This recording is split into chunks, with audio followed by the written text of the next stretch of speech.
Imagine a 600-ton wooden warship locked in a tomb of crushing Arctic ice. The year is 1854. The crew is gone. They left behind half-eaten dinners, folded laundry, and a silence so deep it rings in your ears. For 2 years, this ship is dead. Now, imagine that same ship appearing like a phantom through the gray Atlantic fog off the coast of New England. No one is at the wheel. No one is trimming the sails. Yet she is sailing perfectly upright, 1,200 miles from where she was abandoned. This isn't a ghost story from a Hollywood script. This is the true story of the HMS Resolute. It's a tale of survival that ends in the most famous room in the world, the Oval Office. And every time you see the President of the United States on the news, you are looking at a piece of this ghost ship.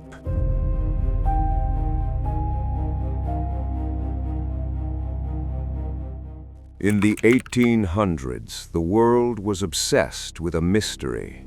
Sir John Franklin had vanished with 2 ships and 129 men while searching for the Northwest Passage, a shortcut through the ice to the riches of Asia. He was the Amelia Earhart of his day. In 1852, the British Royal Navy sent a rescue fleet to find him. Among them was the Resolute. She was a bomb vessel, built thick and sturdy to withstand the pressure of the ice. But the Arctic is a cruel mistress. By 1854, the Resolute was hopelessly nipped, pinched between massive ice floes near Melville Island.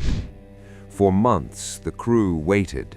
They heard the hull groaning under the pressure, sounding like a house being slowly crushed by a giant. Captain Henry Kellett eventually faced a haunting choice: stay and let the ice become their coffin, or leave his ship to the elements. On May 15, 1854, the men drank a final glass of wine, locked the hatches, and stepped off onto the frozen wasteland.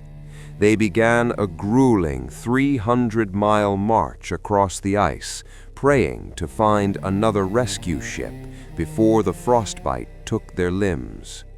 The Resolute was left alone in the great white silence. She was written off as a total loss.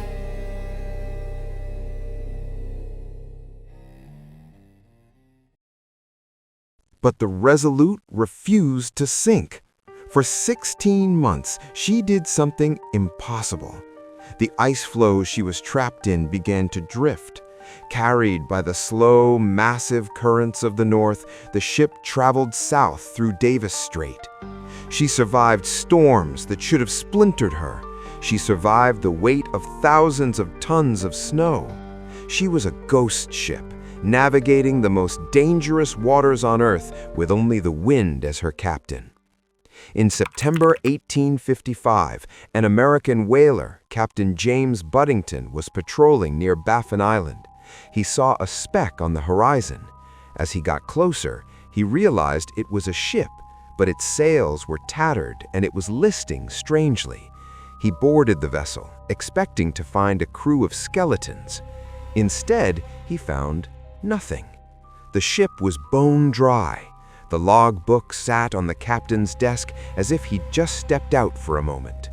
Buddington realized he had found a fortune in salvage. He and a small crew spent weeks pumping out a little water and repairing the rigging. On Christmas Eve, 1855, the ghost ship sailed into New London, Connecticut.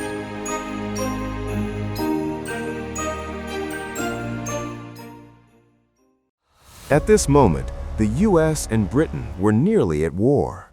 Tensions were high over borders and trade. Many Americans wanted to keep the ship as a middle finger to the British crown. But President Franklin Pierce and the U.S. Congress saw a different path. they did something unheard of. They bought the ship from the whalers for $40,000, millions in today's money. They didn't scrap it, they didn't rename it. They meticulously restored every inch of her, from the brass fittings to the velvet in the cabins.